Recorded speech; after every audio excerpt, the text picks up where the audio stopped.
നമസ്കാരം. പശ്ചിമേഷ്യ വീണ്ടും യുദ്ധഭീതിയുടെ നിഴലിലാഴ്ത്തി ഇറാനെതിരെ ശക്തമായ സൈനിക നീക്കവുമായി അമേരിക്ക രംഗത്തിറങ്ങിയിരിക്കുകയാണ്. ഹോർമൂസ് കടലിടുക്കിന് മുകളിൽ വെച്ച് അമേരിക്കയുടെ അത്യാധുനിക അപ്പാച്ചെ ഹെലികോപ്റ്റർ തകർന്നു വീണ സംഭവത്തിന് പിന്നാലെ ഇറാനിലെ സൈനിക കേന്ദ്രങ്ങൾക്ക് നേരെ അമേരിക്ക വൻതോതിൽ മിസൈൽ വ്യോമാക്രമണങ്ങൾ അഴിച്ചുവിട്ടു. ഇറാൻ നടത്തിയ അനാവശ്യമായ ആക്രമണങ്ങൾക്കുള്ള കൃത്യമായ ആനുപാതിക മറുപടിയാണിതെന്നാണ് US സെൻട്രൽ കമാൻഡ് സോഷ്യൽ മീഡിയയിലൂടെ വ്യക്തമാക്കിയത്.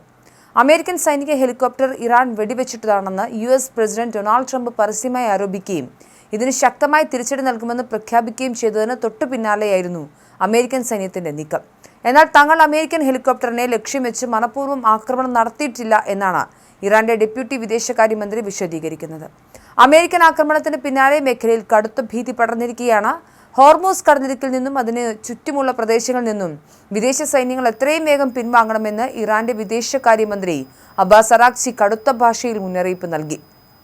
അവിടെ തുടരുന്ന വിദേശ ശക്തികൾ ഏതു നിമിഷവും ഇരു വിഭാഗങ്ങളും തമ്മിലുള്ള വെടിവയ്പ്പിന് നടുവിൽ അകപ്പെടാൻ വലിയ സാധ്യതയുണ്ടെന്നാണ് ഇറാന്റെ മുന്നറിയിപ്പ്. അതേസമയം പശ്ചിമേഷ്യയിൽ കനത്ത യുദ്ധം തുടരുന്നതിനിടയിലും ഒരു പ്രധാന സമാധാന കരാറിലേക്ക് കാര്യങ്ങൾ നീങ്ങുകയാണെന്ന സൂചനകൾ പുറത്തു വന്നിരുന്നു.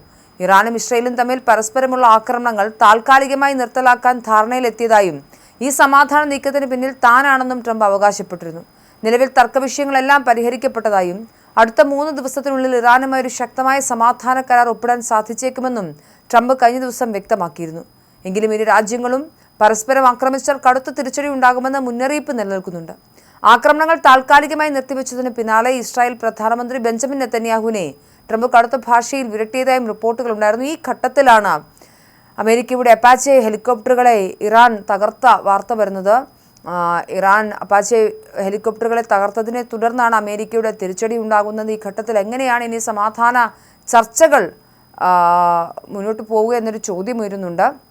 തങ്ങളെ ആക്രമിച്ചാൽ ഒരു ആക്രമണത്തിനും മറുപടി ഇല്ലാതെ പോകില്ല എന്നതാണ് ഇറാന്റെ നിലപാട്. അതായത് ഇറാൻ തിരിച്ചടിക്കുമെന്ന് തന്നെയാണ് പറയുന്നത്. ഇസ്രായേൽ വീണ്ടും ഇറാനെതിരെ യുദ്ധം ആരംഭിച്ചാൽ പിന്നീട് അമേരിക്കയുടെ യാതൊരു സഹായവും ഉണ്ടാകില്ലെന്നും പൂർണ്ണമായി ഒറ്റപ്പെടുമെന്നായിരുന്നു ട്രംപ് ഇസ്രായേൽ ഇറാനെ ആക്രമിച്ച സമയത്ത് പറഞ്ഞത്. ഇവിടെയും ഇറാനാണ് ആദ്യം ഇസ്രായേലിനെ ആക്രമിച്ചിരുന്നത്. ഈ ഘട്ടത്തിൽ ഇസ്രായേലിന് ട്രംപ് കൊടുത്ത മുന്നറിയിപ്പൊന്നും സ്വന്തം രാജ്യത്തെ കാര്യങ്ങൾക്ക് നേരെ ഉണ്ടായ ആക്രമണ ഘട്ടത്തിൽ ട്രംപ് ഓർത്തില്ല എന്ന ചോദ്യം ബാക്കിയാവുകയാണ്. എന്തായാലും നിലവിൽ ഇസ്രായേലിന് നേരെയുള്ള തങ്ങളുടെ ആദ്യഘട്ട ആക്രമണങ്ങൾ അവസാനിച്ചതായി ഇറാന്റെ സൈന്യവും വ്യക്തമാക്കിയിരുന്നു. ഇസ്രായേലും താൽക്കാലികമായി ആക്രമണങ്ങൾ നിർത്തിവെക്കാനും തീരുമാനിച്ചിരുന്നു. ഈ ഘട്ടത്തിലാണ് അമേരിക്ക ആക്രമണത്തിന് ഇറങ്ങുന്നത്. ലെബനനിലെ ഇറാൻ അനുകൂല ഹിസ്ബുള്ള ഗ്രൂപ്പുകളെ ഇസ്രായേൽ ലക്ഷ്യമിട്ടതിന് പ്രതികാരമായിട്ടായിരുന്നു ഇറാൻ കഴിഞ്ഞ ദിവസം ഇസ്രായേലിലേക്ക് മിസൈലുകൾ വർഷിച്ചത്. ഇതിന് മറുപടിയായി ഇറാന്റെ വ്യോമ പ്രതിരോധ സംവിധാനങ്ങളും ബാലിസ്റ്റിക് മിസൈലുകൾ നിർമ്മിക്കുന്ന പെട്രോകെമിക്കൽ പ്ലാന്റ് മിസൈൽ തകർത്തിരുന്നു. അമേരിക്ക ഇറാൻ തമ്മിലുള്ള സമാധാന ചർച്ചകൾ ഇപ്പോഴും ലെബനൻ വിഷയം വലിയൊരു പ്രശ്നമായി തുടരുന്നുണ്ട്. എന്തായാലും ഈ ഘട്ടത്തിലാണ് അമേരിക്ക ആക്രമണം അഴിച്ചുവിട്ടിരിക്കുന്നത്.